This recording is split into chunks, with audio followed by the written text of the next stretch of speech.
All right, so does anybody have any comments on last week's silliness? Refresh our memories. Oh, no, that's no fun. Oh, darn. They should have done their homework. Please refresh our memories, because I wasn't here. Languages, That's right? no excuse. That's no excuse. We were talking about languages.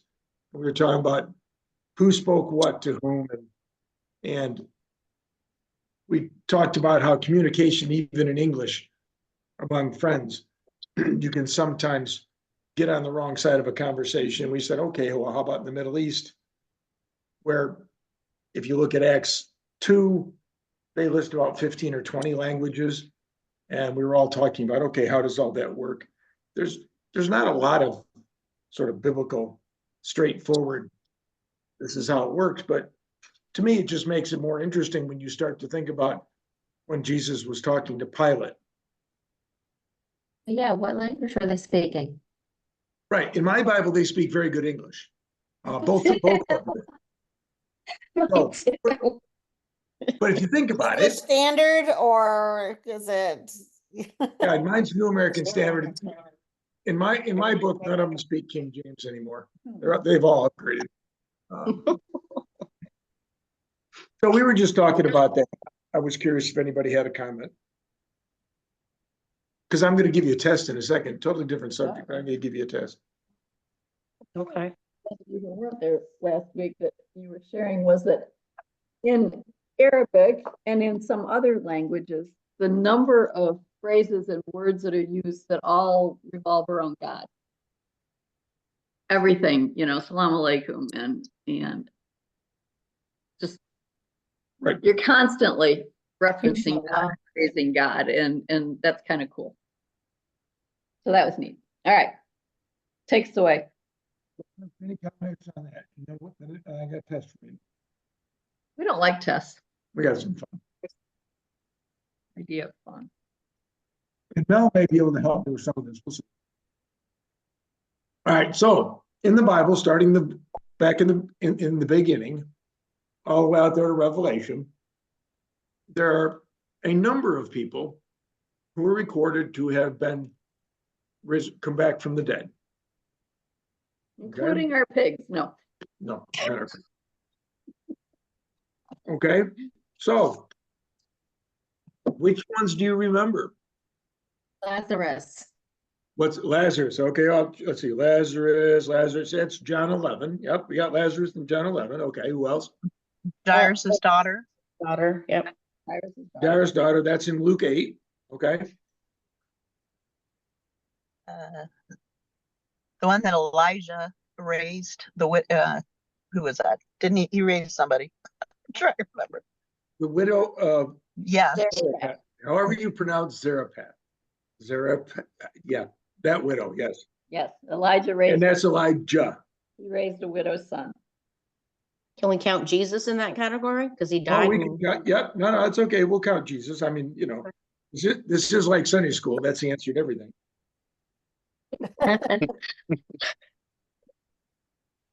There's more. Keep going. I know. Lazarus. Wasn't there a widow's son? The widow of Nain, Jesus raised Yeah. the widow of Nain. Yep. That's in Luke 7.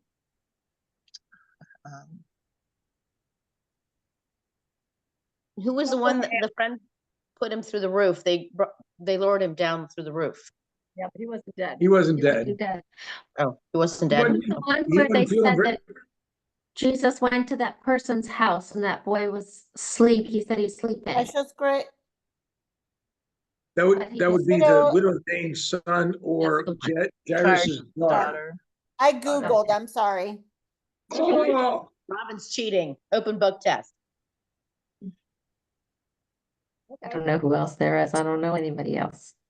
There's two in the book of Acts.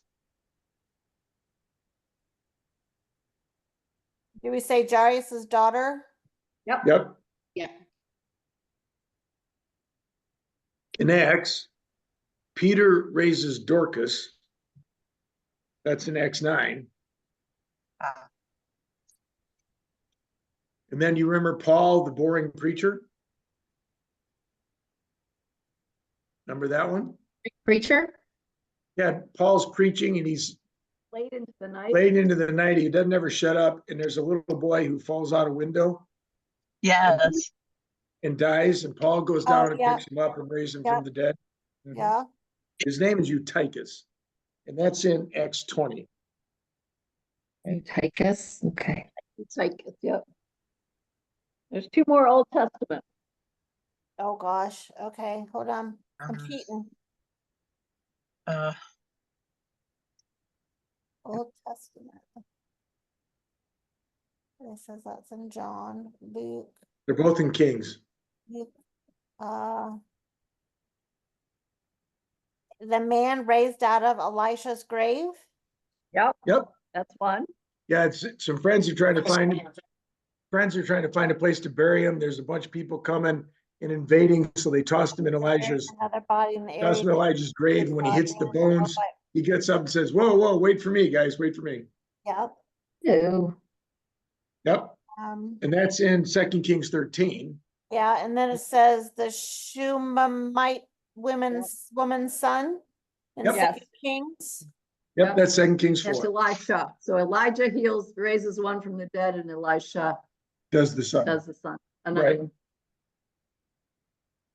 So the other ones, if you do it, is if you remember, as Jesus dies, there's an earthquake, the veil is torn, and it says that many saints who had gone before come back to life and start wandering around. They appear to people. They're not zombies. They're not like Mike's zombies. But supposedly at Jesus' death, there's a number of people who come back. So that's all of the references that I could find in the book of people coming back. Now, think about today. If somebody in a town somewhere in the US were to truly die and a day or so later come back to life, would we hear about it? I would think so. with Probably, all the yeah. media. I think it depends who the person was. in the US, yeah. Do you think it would be newsworthy if it was truly like Lazarus? You remember Lazarus is brought back, and part of the griping the Pharisees said you do is this is a notable miracle and we can't deny it. We got to shut this system down. That's part of the whole thing leading up to Holy Week. It Is that might not be newsworthy, but it would be movie worthy. there you go. Okay. There you go. Like you and Oxy, you're funny. The ox is talking over there. I That's know. right. But we You don't probably think it knew would about be it. newsworthy though? I mean, that's something that's huge. Like someone dies and then they wake up 2 days. I mean, they come back to life. That would be newsworthy. Don't you think so? I think you'd hear about it. In my estimation, Might you'd be hear about it. TikTok. Like, yeah, Yeah, I I think was Robin's just right. gonna say Somebody exactly would be that. writing a book. Yeah, And we'd have lots of people interviewing, like, did you see a light? What happened? right. What did you do? How did you feel? We hear all these people ask people these really silly questions like, well, your brother died. How do you think he felt? And you're like, really? What? Yeah, right, exactly. So I think we'd hear about it, at least in my estimation. But if you take out Kasum's Jesus, do we have anything? That's Rob. Hello, Rob. Do we have any other references for all of these people you named? And I don't know about other extra biblical sources, but I don't know of anything where any of these people are quoted as saying anything about, Lazarus. Hey, Lazarus, old buddy, how was it in the grave there for 3 days? Was it a little bit cool there in the tomb? What'd you think? Kind of wrapped Some up and Worms kind in of your wrapped nose. up pretty tight. How'd that go for you? Mean of them being raised from the dead and not sharing to others what had happened? Like Or- spreading that news? I can't find anything where any of these, other than a person recording that it happened, I don't see anything, whether biblically or even extra biblically, when you Google it, and this person did X or did Y or did Z or, But don't you think they would be scrutinized for doing so? So they're probably worried for their life. They don't want to die again. yeah, we gotta ask Lazarus when we get there about that one. So, But also, I don't think it may have not, well, I know this sounds crazy, but my friend Suresh from India uh told me a story about a woman's mother who died. They had two people that verified she was dead. And this woman didn't know Jesus but had learned about her through Suresh and everything. And so the woman was like, I don't know if you're there or not. Please help me in this situation. And they're about to light the pyre, I guess, where they put the dead body on, and leaned over, and the woman got up. So Suresh was like, yeah, God brought her back, which I've never heard a story like that. But in the way he was talking, it was so like, well, of course God is capable of doing that. And of course he could raise her up. And of course the woman became a Christian. Um, but I mean, for me, I was like kind of flabbergasted that this wasn't even like this happened. And so he said, yeah. And I said, well, how do you know they were really dead? He said, well, there's two people from the city that has to come and verify that they're dead, and she was dead, and then this happened. So I don't know if there was this, depending on when it was. I mean, I think, Lazarus was told not to talk about it, but also there's this kind of, for some people, maybe the faith of it all, that it's just like, with Suresh, she was not surprised as much as I was, but I don't know. But anyway, for whatever it's worth, weird story, but Oh, that is a weird story. yeah, he swears by it. I trust Suresh. So, but then again, that's in, a small, Indian town. And I think some things happen there that, may not happen in the US, but I don't know. well, I find it curious. Kasum's favorite person that she mentioned, we have all sorts of stuff written down about what he said and what he thought, what he did before he died and what he did after he died, and what he did while he was on earth for 40 days after the resurrection. We got all sorts of words from him. Why do we have words from him and not anybody else? He was raised from the dead. One would think, I mean, obviously there's something special in here somewhere.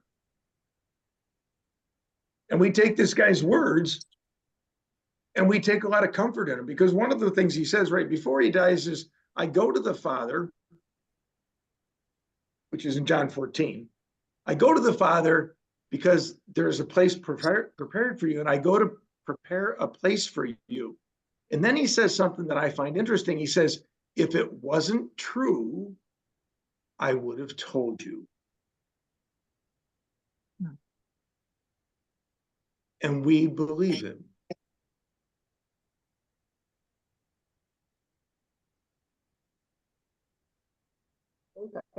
We base all sorts of stuff on it. And he basically says, if it wasn't true, I would have told you.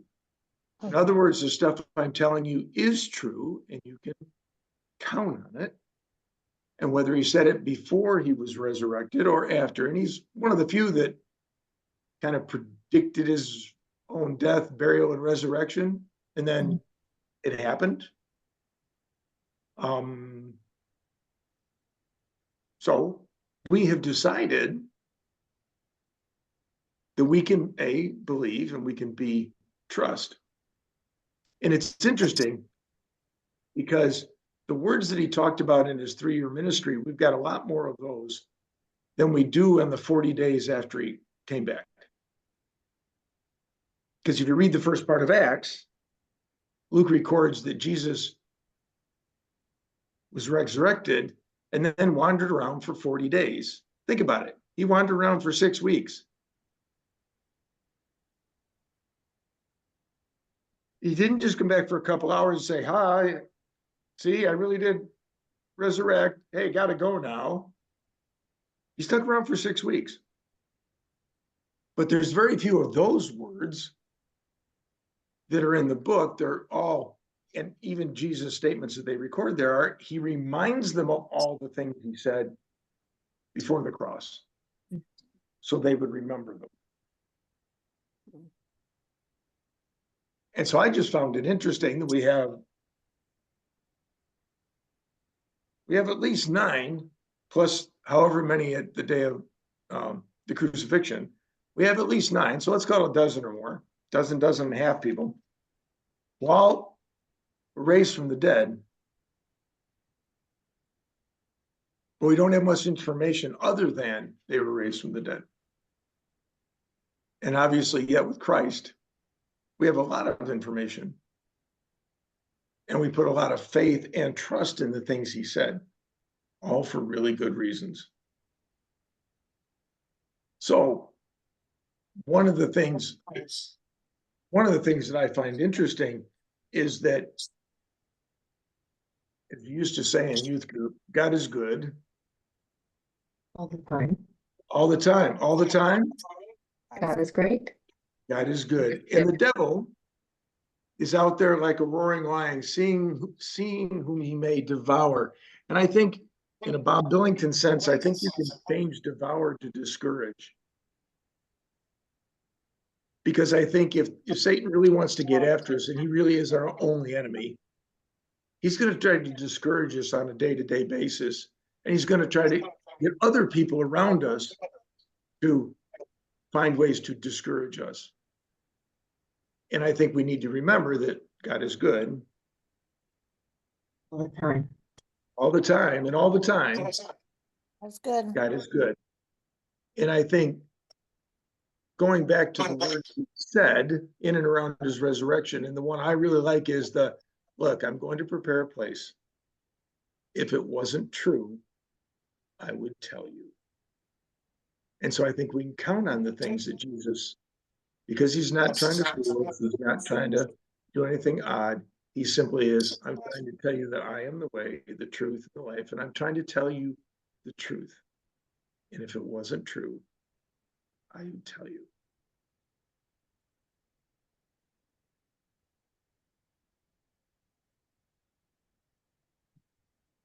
And Robin can hit pause. Pause or stop. Stop, sorry. Okay.